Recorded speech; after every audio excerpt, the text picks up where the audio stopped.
Hi viewers, சூப்பரான update friends. ஒரு பக்கம் பார்த்தீங்கன்னா நம்ம கார்த்திக் ராஜ் இப்போ ரேவதியை எப்படி காப்பாற்ற போகிறாருன்னு பார்க்கலாம். அது மட்டும் இல்லாமல் இன்னும் வரக்கூடிய எபிசோடு எப்படிலாம் இருக்க போது ரேவதிக்கு தான் ஒரு பக்கம் எல்லா உண்மையும் தெரிஞ்சிருச்சு. அதாவது அந்த டாக்டரோட பொண்ணு பார்த்தீங்கன்னா ரேவதி கிட்ட எல்லா உண்மையும் சொல்லிட்டாங்க. இது மாதிரி கார்த்திக் தோனோட ஹஸ்பண்ட் உனக்கு ஏற்கனவே கல்யாணம் ஆயிடுச்சு ரேவதி.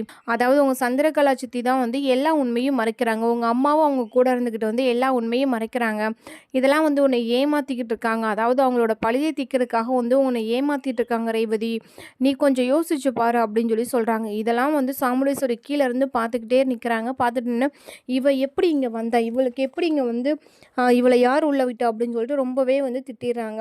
ஏமா இப்படி பண்ணீங்க, என்னோடய வாழ்க்கையவே நீங்கள் அழிச்சிட்டிங்க. அது மட்டும் இல்லாமல் வெக்கமே இல்லாமல் ஏமா இப்படி பண்ணிட்டீங்க. எனக்கும் கார்த்திக் மாமாவுக்கும் கல்யாணம் ஆயிடுச்சு அதான். ஆனால் நீங்கள் என்கிட்ட அதை மறைச்சி என்னை இன்னொருத்தவங்களுக்கு கல்யாணம் பண்ணி வைக்க பார்த்துருக்கீங்க. அதுக்கும் நான் சம்மதிச்சிருக்கேன். அது மட்டும் இல்லாமல் என்னோடய தாலியவே எனக்கு தெரியாமல் நீங்கள் கழட்டியிருக்கீங்க. எவ்வளோ பெரிய நீங்கள் அசிங்கமான செயலை செஞ்சுருக்கீங்க பார்த்தியாம்மா. இதெல்லாம் உங்களுக்கு கொஞ்சம் கூட வெக்கமா இல்லையம்மா, எதுக்குமா இது மாதிரி பண்ணீங்கன்னு சொல்லிட்டு கேட்குறாங்க. ரேவதி கேட்குறத பார்த்துட்டு சாமுண்டீஸ்வரிக்கு என்ன பண்ணுறதுனே தெரியல. அது மட்டும் இல்லாமல் சித்தி தான் இத்தனையும் அறிவில்லாமல் சொல்கிறாங்கன்னா உங்களுக்கு எங்கம்மா போச்சு அறிவுன்னு சொல்கிறாங்க. ரேவதி, நான் செய்கிறது எல்லாமே உனக்கு நல்லதாக தான் இருக்கும். ஏன்னா நீ எதிர்த்து பேசுகிற அளவுக்கு நீ இருக்கக்கூடாது அப்படின்னு சொல்கிறாங்க சாமுண்டீஸ்வரி.